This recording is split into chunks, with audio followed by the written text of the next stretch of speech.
Imagine a seed that is planted. And as the seed starts to grow, it might seem fragile, but with the right conditions, that seed is able to thrive. With the right nourishing soil, with the right nutrients, that fragile seed is able to blossom into a beautiful plant or a strong tree. It can feel like being that fragile seed sometimes for individuals with borderline personality disorder. It can be really difficult to find ourselves in the right conditions and feel like we can really blossom or grow into something big and beautiful. I'm Des Caminos, and welcome to this day 7 of the 7-Day Live series to raise BPD awareness while sharing some empowering tools. The talk today is really how we can thrive with BPD and unlock a potential outside of survival and one into truly thriving. So thank you everybody for being with me. If you can relate to that flower and being that seed, please let me know. For so much of my life, I felt like that fragile seed. I was too sensitive, too much, to a lot of things. And it really kept me in this place of playing small and not feeling safe. If you can relate, please let me know, because although that might be an experience for many people with borderline personality disorder, I have a feeling that those symptoms are so relatable to so many. Sometimes when it comes to navigating our sense of self, our strength, that is part of the human experience. For those of you who are new to the series, borderline personality disorder is also known as BPD.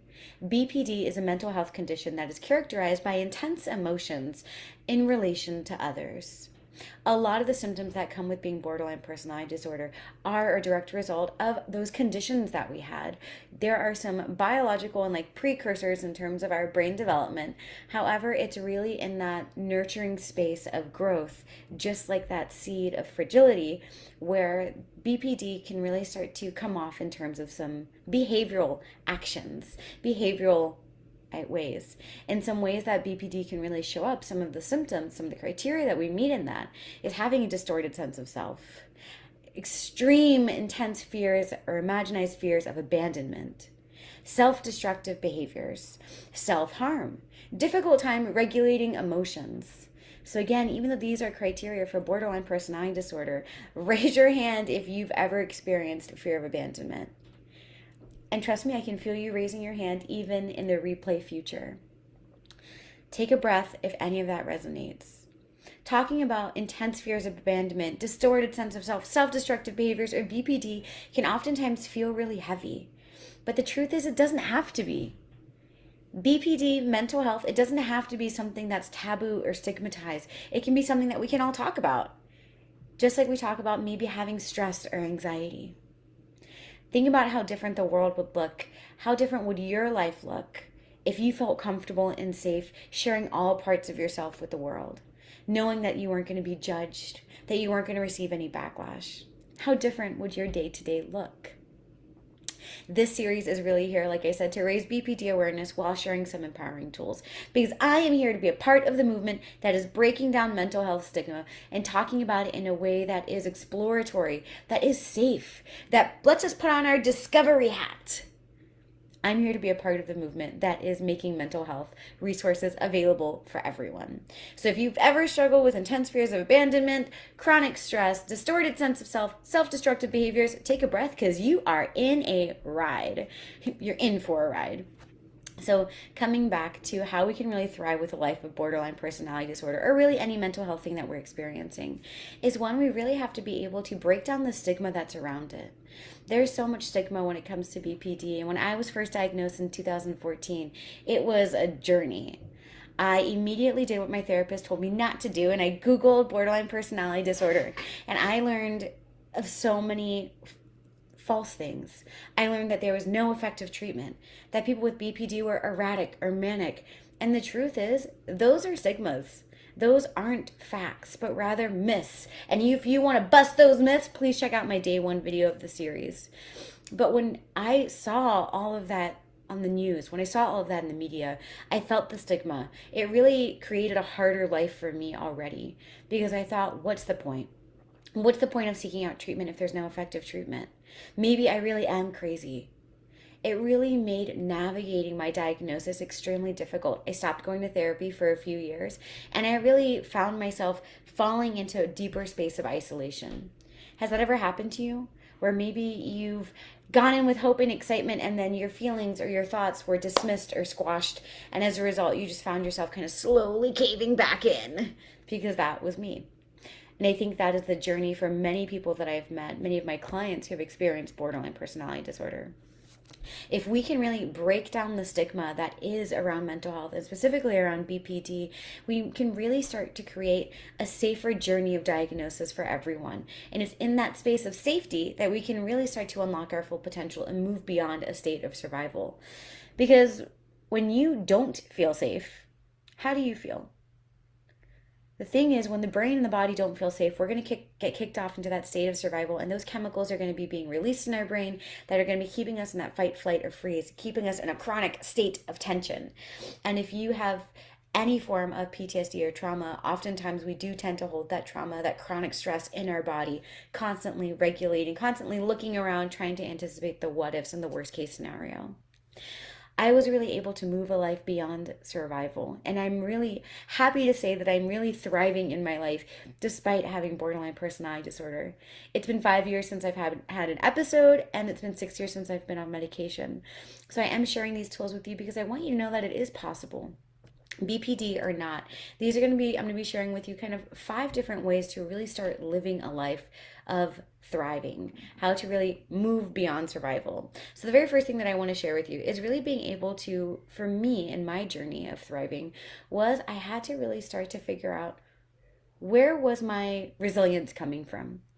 So often than not, in my journey of healing, when I was seeking out therapy, I was being resilient from a place of obligation. I have to be resilient in order to survive. I have to do this thing, or else I will lose the family. I will lose the community. I will lose my friends. Because I was moving from that place of being resilient from obligation of being of service to others, an obligation of not being isolated or abandoned, my resilience wasn't coming from a place of safety. Take a moment and think about that. My resilience was not coming from a place of safety because I was being resilient and picking myself up off the floor from a place of obligation. I have to pick myself up off the floor, or else how am I going to survive? That level of resilience, that level of obligation is going to make it really difficult to move beyond a state of survival, because you're telling your nervous system and your body and your mind, hey, we have to do this or else. That or else is really going to bring in that anticipation, that stress, that survival, and release a lot of those stress chemicals. It's really going to start to kind of inhibit our prefrontal cortex, and it's not going to be as rational or logical as it normally is. So the first thing when it comes to really unlocking and thriving with BPD, the first thing is really to be honest, meet yourself with wherever you are, and bring in some of those BPD strengths of being insightful and being resilient, but addressing where your resilience is coming from. Why? Why are you picking yourself off the floor? Why are you going to be moving towards getting some more powerful tools for your toolkit? So that's the first thing. Number 1, resilience. Number 2, having a support system, having a community. This is so powerful just for the healing journey in general, but especially for people who have borderline personality disorder. And the reason is because, like I was saying, when it comes to BPD, so many of our intense emotions or difficulty of processing and regulating our emotions, these experiences that we have come in relation to other people. So other people tend to kick off a lot of our triggers, such as a fear of abandonment, distorted sense of self. Who am I? What am I doing? Take a breath. When we can really find ourselves in pockets of community, in safe community, with a safe support system, we can really start to kind of untangle a lot of those abandonment issues, a lot of those traumas that we might have experienced in our development of BPD. In that place, we can really start to not just read the worksheets and read the books, but really start to take action and implement all of the things that we're learning in our dialectical behavioral therapy treatments, in our daily lives, on YouTube University. Really being able to have that support system is going to be so powerful, because it's really going to help your body heal those wounds that have happened in relation to other people's. Having community support was probably, I'll be honest, probably the biggest thing for my healing journey. Having a support system, having a team of people that I could fall back on in my moments of dysregulation was so powerful. Being able to practice interpersonal techniques of expressing my boundaries, not just with other people, but with myself, having that accountability, being able to be in a safe space where I wasn't being stigmatized or judged, but rather received and supported, made all the difference. And I promise, and I wonder, when it comes to you, how is your community set up? Do you have a community that is safe, that is supportive? Do you have a support system that has your back? Because when it comes to really unlocking a life and moving beyond survival, making sure that we've got a safe support system is so powerful. Because without that, we are human beings, and human beings really just want to be loved and supported.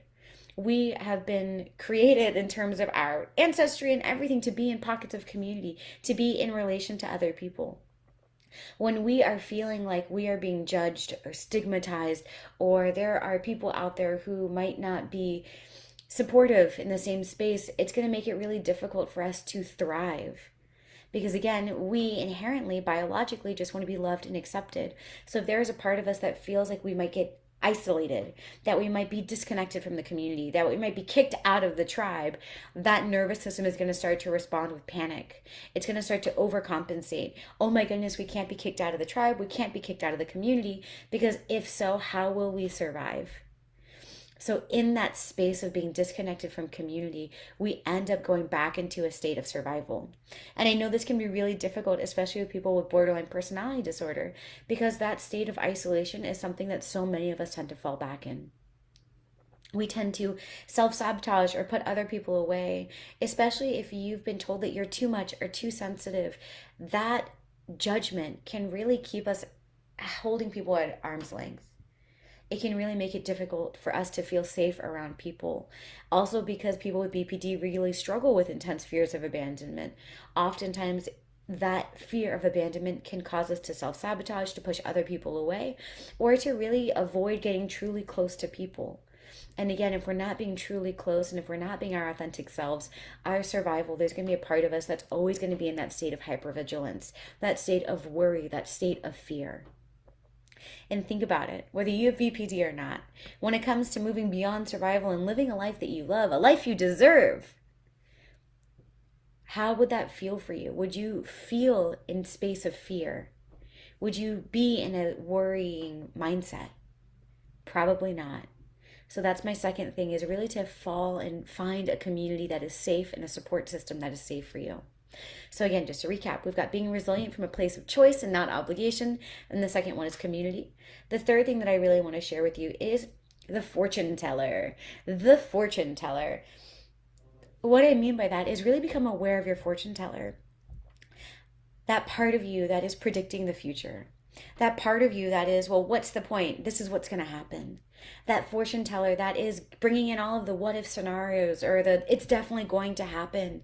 That fortune teller that is starting to kind of predict all the series of events that are going to happen.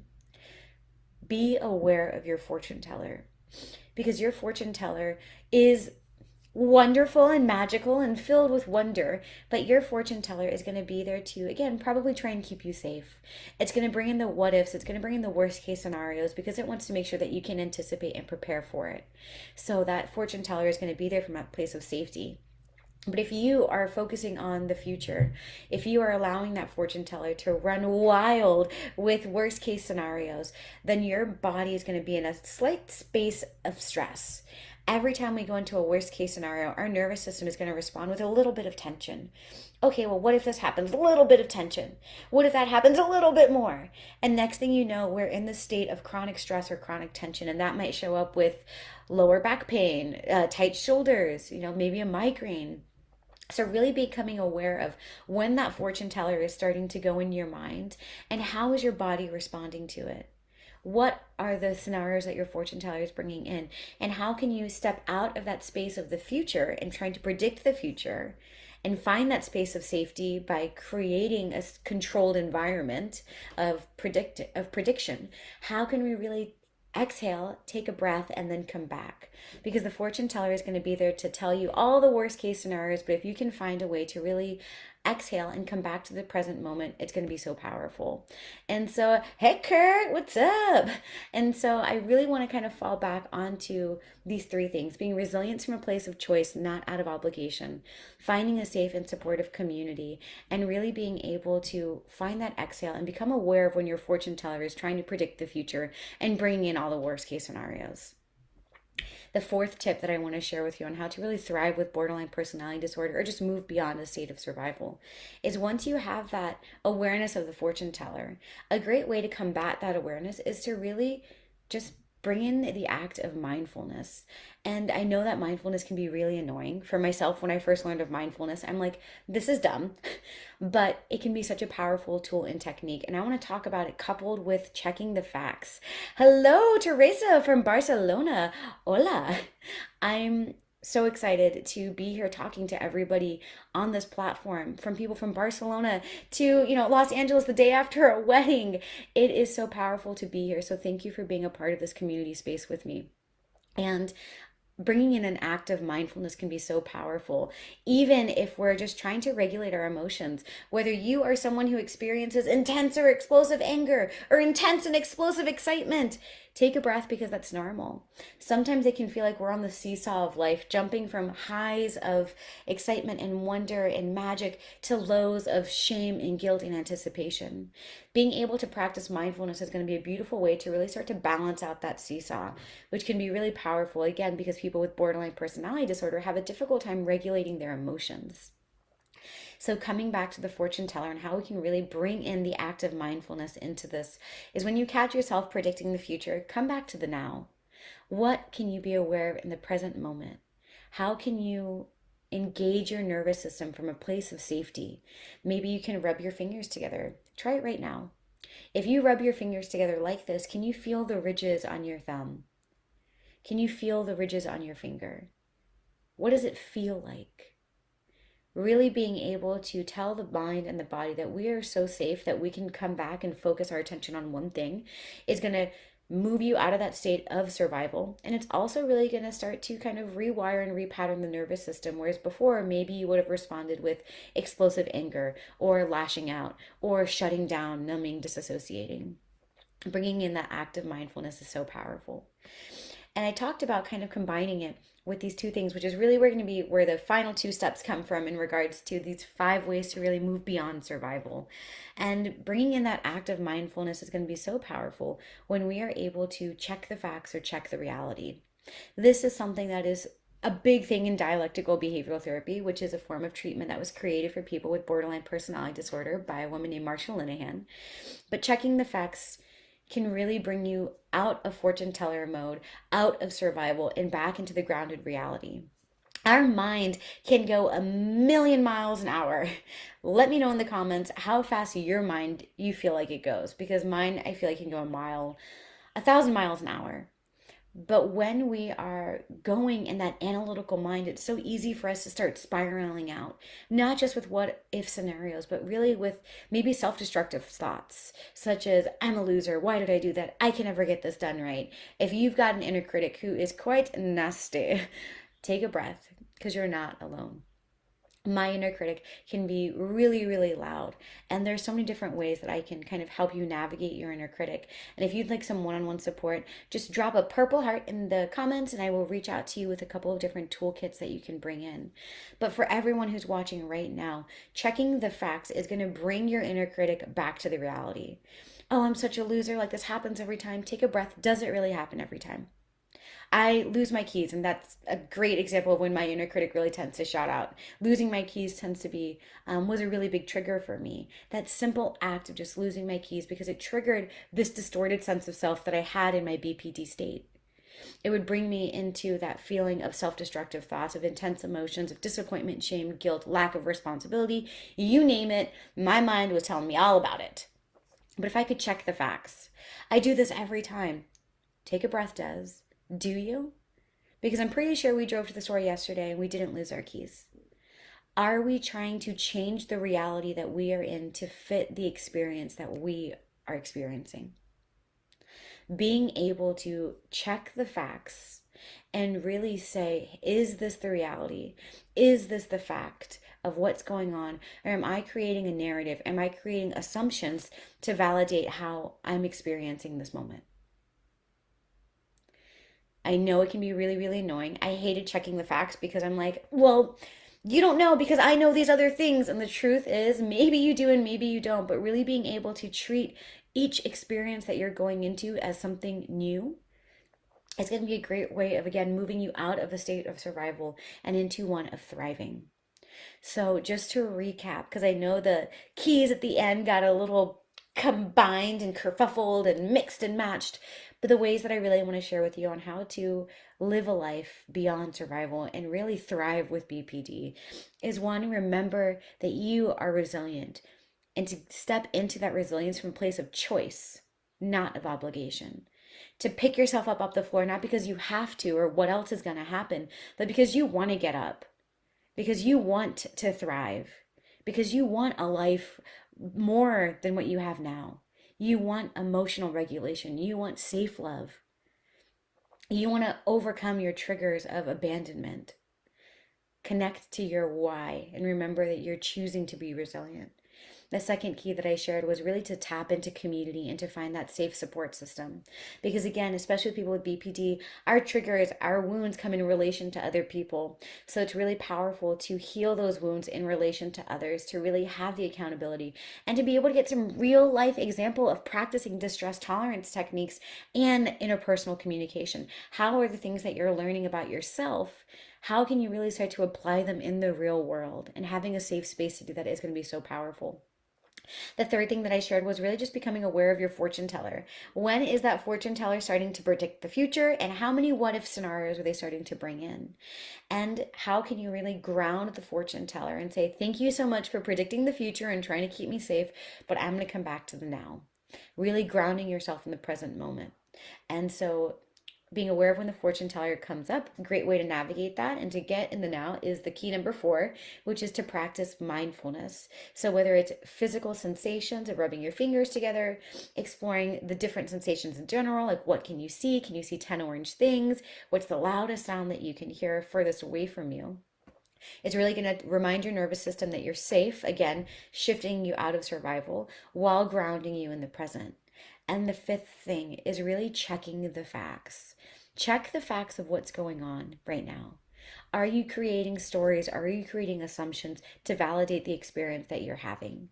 No judgment if you are. It's a part of the human experience. Many of us do it. I hope that you have found this to be helpful and informative because, again, I'm here to break the stigma because whether you've got BPD or not, mental health, stress, anxiety, being a mom, being a woman, being a man, everything's got judgment these days. We live in a loud world where everyone's got an opinion of everyone and everything. You deserve more than that loud world. You deserve safety. You deserve support. And I see you in your strength and I see you in your resilience. If you want more support around any of this, I invite you to join me tomorrow for my most raw and vulnerable event yet, called Beyond the Diagnosis. I'm going to be sharing 3 keys to find safety, stability, and fulfillment. There's going to be a link in the comments and there's a link in my bio.